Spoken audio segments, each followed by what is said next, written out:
प्राचीन भारत में सबसे ज्यादा महत्व गौ माता का था। जिसके घर जितनी अधिक गाय वो उतना ही अधिक गौरवशाली धनवान माना जाता था। गौ का रब माने ध्वनि, जिस घर से गाय की ध्वनि सबसे अधिक गुंजायमान हो उसको कहते हैं ये बड़ा गौरवशाली है, इनके यहाँ इतनी गाय है। आजकल जैसे जो जितना अधिक धनी होता है उसको उतना ही महत्वपूर्ण माना जाता है, ये बड़े धनवान हैं। तो धन का मूल्यांकन पहले प्राचीन भारत में गायों से किया जाता था। जिसके यहाँ जितनी अधिक गाय वो उतना ही अधिक धनी, संपन्न, गौरवशाली, प्रतिभाशाली उसे माना जाता था। आज के दिन जब रामलला प्रकट हो गए तो गोस्वामी जी ने कहा कि किस लिए प्रकट हो गए हैं राम जी? बोले विप्र धैनु सुर संत हितलीन मनुज अवतार। ये चैत्र शुक्ल नवमी में राम जी का जो अवतार हुआ है वो 4 लोगों के लिए हुआ है। किन किन के लिए? विप्र, धैनु, सुर और संत। प्रश्न उठता है क्या केवल भगवान इन्हीं 4 के लिए अवतार लेते हैं? नहीं नहीं, भगवान तो सबके लिए आते हैं। पर ये 4 ही नाम क्यों लिए? क्योंकि इन 4 में सब कुछ आ गया। 4 हैं धर्म, अर्थ, काम, मोक्ष, पुरुषार्थ चतुष्टय इनको कहते हैं। क्रम से देखिए, पुरुषार्थ चतुष्टय का क्रम क्या है? धर्म, अर्थ, काम और मोक्ष।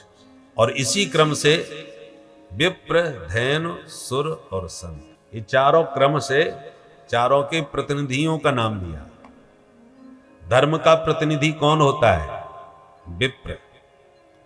ब्राह्मण का कर्तव्य है धर्म के मर्म को जाने, धर्माचरण करे, लोगों से धर्म करवावे।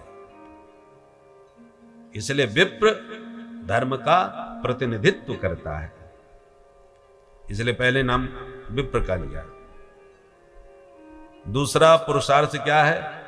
धर्म के बाद अर्थ, अर्थ माने धन संपदा।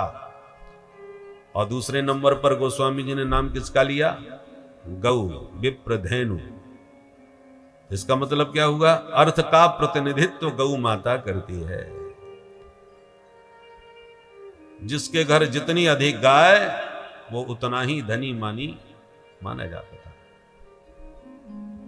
संपदा का जब नाम लिया, धन का जब नाम लिया, गोधन, गजधन, बाजधन और रतन धन खान, ये धनों का नाम है। तो सबसे पहले नंबर पर गौधन,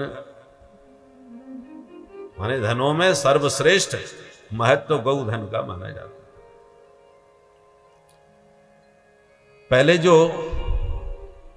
उपाधियां दी जाती थी वो गायों की संख्या के अनुसार दी जाती थी। नंद का अर्थ क्या है? नंदः प्रोक्तः स गोपालैर् नवलक्ष गवाम पति। जिसके पास 9 लाख गाय हों उसको नंद कहते थे। नंद का मतलब जिसके घर 9 लाख गायों की संख्या हो। और वृषभानु स उक्तो यो 10 लक्ष गवाम पति। वृषभानु किसे कहते थे? जिसके पास 10 लाख गाय हो, माने नंद से बड़े वृषभानु, 10 लक्ष। और कोट्यर्धम च गवाम यस्य वृषभानुवरस्तु सह। कोटि अर्ध, आधा करोड़, माने 50 लाख। 50 लाख गाय जिनके पास हैं उसे वृषभानुवर की उपाधि दी जाती थी। वृषभानु के 10 लाख और वृषभानुवर जिसके 50 लाख।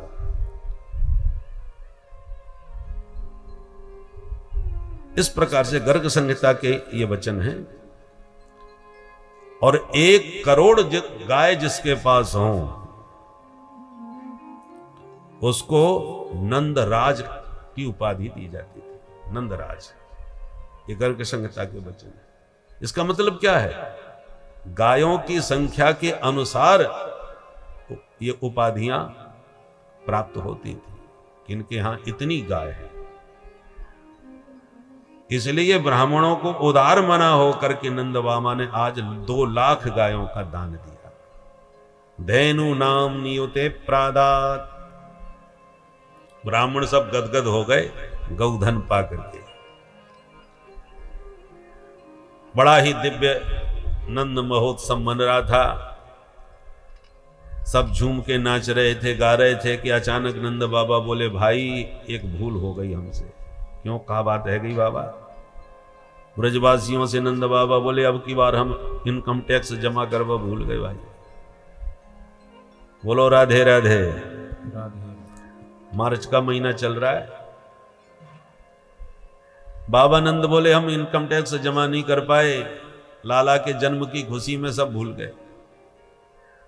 तो एक काम करो, हमारो राजा कंस कहीं नाराज ना है जाए, हम मथुरा में जाके वाकू कर दे के आए, तब तक तुम घर को ध्यान रखियो और प्रेम से उत्सव मनाओ।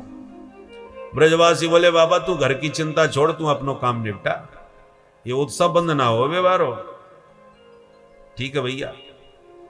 तो गोपान गोकुल रक्षायाम निरूप्य मथुरांगतः नंदः कंसस्य वार्षिक्यम करम दातुम कुरुद्वः।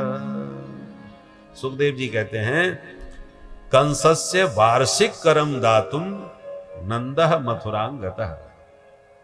कंस को वार्षिक कर देने के लिए बाबा नंद मथुरा गए और मथुरा से उधर लाला की मौसी आई गई, कन्हैया की मौसी, समझ गए। कंसेन प्रहिता घोरा पूतना बाल घातिनी शिशुश्चकार निघ्नन्ति पुरग्राम ब्रजादिषु। नगर गांव से बालकों की हत्या करती, सभी बच्चों को विषपान कराती वही बाल घातनी पूतना ने गोकुल में प्रवेश किया। और जैसे इसने हल्ला सुना कि नंद घर आनंद भयो जय कन्हैया लाल की, समझ गई काऊ के घर में पूत भयो है और नाम है मेरो पूतना। मैं किसी पूत को छोड़ने वाली नहीं। तो सुंदर छैल छबीली छोरी गोपी बन करके पूतना भी नंद भवन में घुस गई और मैया के पास जाकर के बातें बना भी लगी। अरे जसोदा बहन बधाई हो, बहना मैंने जैसी सुनी कि तेरे बुढ़ापे में छोरा भयो है, मैं तो खुशी में बाबरी है गई, सब काम धंधे छोड़ छाड़ के बस भागी भागी चली आई तेरे छोरा को देख भैया, तू मेरो मौका देख रही है, ना पहचान रही। और मैया नीचे से ऊपर ताक रहे, हे भगवान ये मेरी बहना कौन कहां से आटप की, आज से पहले तो मैंने कबू ना देखी। मतलब मोकू इतने प्यार से बधाई दे रही है तो होगी तो कोई जान पहचान की यही। अरे सगी बहन न सही तो चचेरी ममेरी फुफेरी का दूर रिश्ते की होगी। हमें बाद में पूछूंगी, एकदम पूछूंगी तो बुरो मान जाएगी। मैया बोली बहनाओ तुम सब उनको आशीर्वाद है, तू छोरा ले बढ़िया सो आशीर्वाद दे के आ, फिर मैं फुर्सत में बैठ के तोते ढेर सारी बात करूंगी। ठीक है बहन अभी आई। और यों कह के पूतना पालने की ओर गई। पालने में प्रभु प्रेम से लेटे थे, जो तिरछी निगाह से देखा प्रभु ने, ओहो मौसी जी आ रही है। देखते ही भगवान ने पट से आंख बंद कर ली। विबुध्यताम बालक मारिका गृहम चरा चरात्मा सनिमीलते क्षण। क्यों आंख बंद कर ली, इस पर आचार्यों ने खूब सारे भाव दिए हैं। एक संत कहते हैं भगवान ने सोचा कि हम आए हैं दुष्टों का विनाश करने के लिए, और लगता है शुभारंभ मौसी जी से ही होने वाला है, श्री गणेश। तो पहले आंख बंद करके मंगलाचरण कर लें तब श्री गणेश करेंगे, इसलिए गोविंद ने आंख बंद कर ली। एक कहते नहीं, इसलिए आंख बंद करी कि प्रभु ने सोचा ब्रज में तो आए थे माखन मिश्री खाए, मौसी जी आ गई हमको जहर पेवाए, तो ये जहर पीवे को अभ्यास समय ना, ये तो भोले बाबा को काम बहुत जोरदार है, इसलिए आंख बंद करके भोलेनाथ को ध्यान करने लगे। एक संत कहते नहीं, भगवान ने इसलिए नेत्र बंद किए कि एक सुंदरी राम अवतार में भी आई थी हमारे सामने बन ठन के, श्रीमती सुपनखा देवी। बोलो राधे राधे। रुचिर रूप धर प्रभु पह आई, बोली वचन बहुत मुस्काई। पर उस समय हमारे बगल में किशोरी जी बैठी थी, जानकी जी, तो हमने उनको देख के काम चला लिया और उसको नहीं देखा, सुपनखा को। पर आज जब सुंदरी बन के पूतना आई है तो हमारी किशोरी जी दाएं बाएं कहीं नहीं दिख रही, तो देखें तो किसे देखें। तो जो दृष्टि का पात्र हो उसी पर दृष्टिपात करना चाहिए, कुपात्र पर कभी दृष्टि न डाले, नहीं तो दृष्टि बिगड़ जाती है। इसलिए कन्हैया ने आंख ही बंद कर ली कि जब कोई पात्र नहीं दिख रहा तो आंख बंद कर लो, पर भूल के भी कुपात्र पर दृष्टि मत डालो। इसलिए प्रभु ने नेत्र बंद कर लिए। अब गोविंद की गति गोविंद जाने, उन्होंने क्या सोच के आंख बंद करी वो तो वही जाने। पूतना ने समझा बच्चा सो रहा है तो दबे पांव आई और लाला को उठा के गोद में लेके जैसी जहर लगा हुआ अपना स्तन पिलाया तो गाढ़म कराभ्याम भगवान प्रपीड्य तत् प्राणै समूरो ससमन्वितो एवत्। जैसे भगवान ने पहले तो पूतना का विष पान किया, फिर दुग्ध पान किया, फिर प्राणों को ही पीना प्रभु ने प्रारंभ कर दिया तो पीड़ा के मारे चीख उठी पूतना, जोर से चिल्लाई, मुंच मुंच, अरे बेटा छोड़ दे छोड़ दे। भगवान बोले मौसी जी बस यही नहीं सीखा हमने, जल्दी पकड़ते नहीं और पकड़ लिया तो फिर कभी छोड़ते नहीं। तो चिल्लाती हुई भगवान को लेके भागी, अपना असली रूप दिखा दिया इसने, राक्षसी रूप। भगवान ने जैसे उसके संपूर्ण प्राण हरण किए कि धड़ाम मर के धरती पर गिरी तो 6 कोस तक के वृक्ष टूट के चकनाचूर हो गए। बोल पूतना मर्दन भगवान की जय।